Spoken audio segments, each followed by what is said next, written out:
Okay, gonna put together my Easter weekend feast. Gonna go with chicken tinga. Have the chicken, tomatoes, onion, garlic, chipotle peppers. And I'm gonna put the chicken into the pressure cooker, make short work of getting that cooked and cooled and shredded, and then put the sauce together in the blender and add it to the chicken and show how that all comes out in a little bit. See you then. Okay, on to the next step with the chicken tinga. Got the onion prepared. What we're going to do is we're going to go with a chunk of onion, a couple cloves of garlic. Probably going to put a couple of chipotle peppers in the blender, and the tomatoes that are seeded and peeled. First though, just got a little bit of water in there.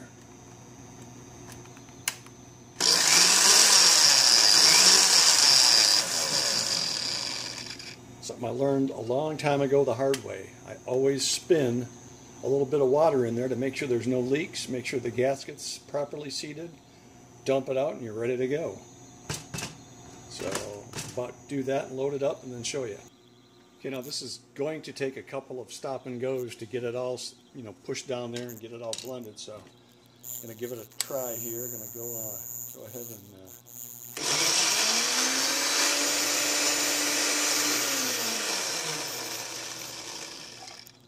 stop and tamp, get it all down in there. Pretty soon it's going to go ahead and start to do the trick here.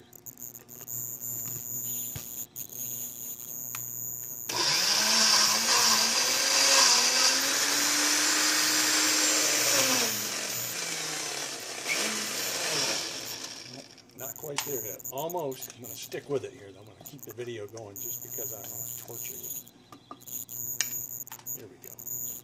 This time it should go.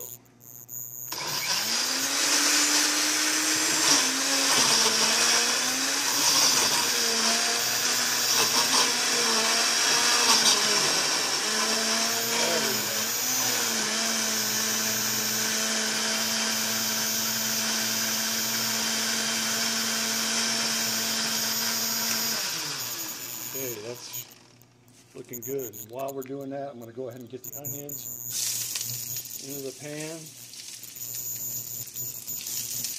Not aiming at anything, but kind of hard to do with one hand again. So anyway, I'm going to get these onions softened up a little bit and come back in a minute and add the sauce.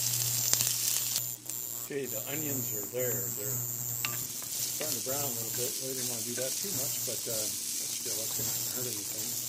I also threw a little salt and pepper on them because in the words of the great Emeril Lagasse, where I buy my onions, they don't come pre-seasoned. So here we go. I'm going to go ahead and dump the sauce in there.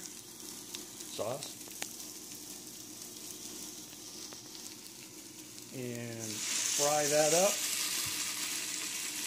I'm shaking the camera hand instead of the blender container hand. Okay, I'll be right back. Okay, giving that sauce a good cook for, I don't know, I'm gonna let it go for about 5 minutes. Crank the heat up a little bit actually and get it really to sizzle in here. Gotta cook off some of the rawness of it, and then I'm gonna slowly add the chicken until it gets to be about the right consistency. What we have here is a chicken that was a whole small chicken that I put in the pressure cooker and then just kind of shredded it. So I don't know if I'll use it all. I may and I may not. We'll just have to see what the sauce, what it looks like when it all gets together. So you don't want it too thin, you don't want it too thick. It's all a matter of feel. So anyway, I'll come back in a second here when this sauce is ready to go with what I'm trying to say is when I'm ready to add the chicken. Okay, going to start adding the chicken here. Man, the smell of this is great. You can smell that chipotle in there, the smoky goodness of it. I put 2 chipotles in there and about 1.5 tablespoons of the adobo sauce. And that is really making it smell great. Yeah, I'm going to set the camera down for a second and stir. Okay, this is simmering nicely. We've got a little bit of chicken left over. Don't want to add any more. I can always add something to to the pot to, you know, to thin it out a little bit, tomato sauce or whatever you have laying around, salsa, whatever. But I think I've got it about to where I want it. So I'm going to go ahead and just let this simmer for a bit. And then I'm actually doing this in the afternoon. Then I'm going to let it cool off and then reheat it and then plate it a little bit later on. So anyway, you can see it simmering away nicely there. What we're going to do with it later on is going to get some tostadas and put a little bit of Mexican crema on the tostada and then top that with the chicken tinga.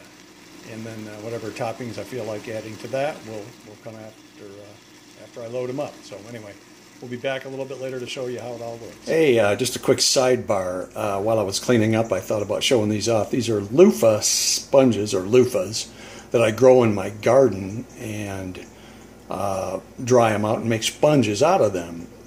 What I do is the better looking ones I give away to friends and family, and the ones that don't turn out, that look kind of, that don't look perfect, you just kind of take and cut them up into various sizes and make scrubbies or whatever out of them.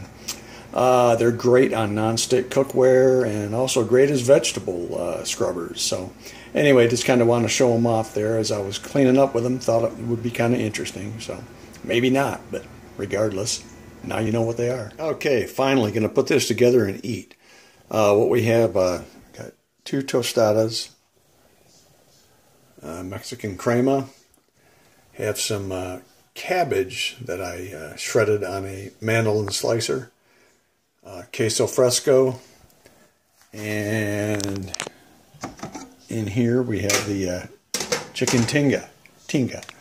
I'm going to put these together and show you what they look like on the plate. Forgot one thing, reaching over here. Reaching. The Valentina hot salsa. Anyway, this stuff is just the best I've tasted. So anyway, going to put this all together here and show you what it looks like. Okay, stage 2. Kind of what it looks like at this point. And finally, loaded up with the cabbage and the queso fresco and the Valentina hot sauce. And now it's time to eat. I'm not even going to bother pausing this and show you bites gone because I'm hungry. So anyway, chicken tinga, happy Easter, and hasta pronto.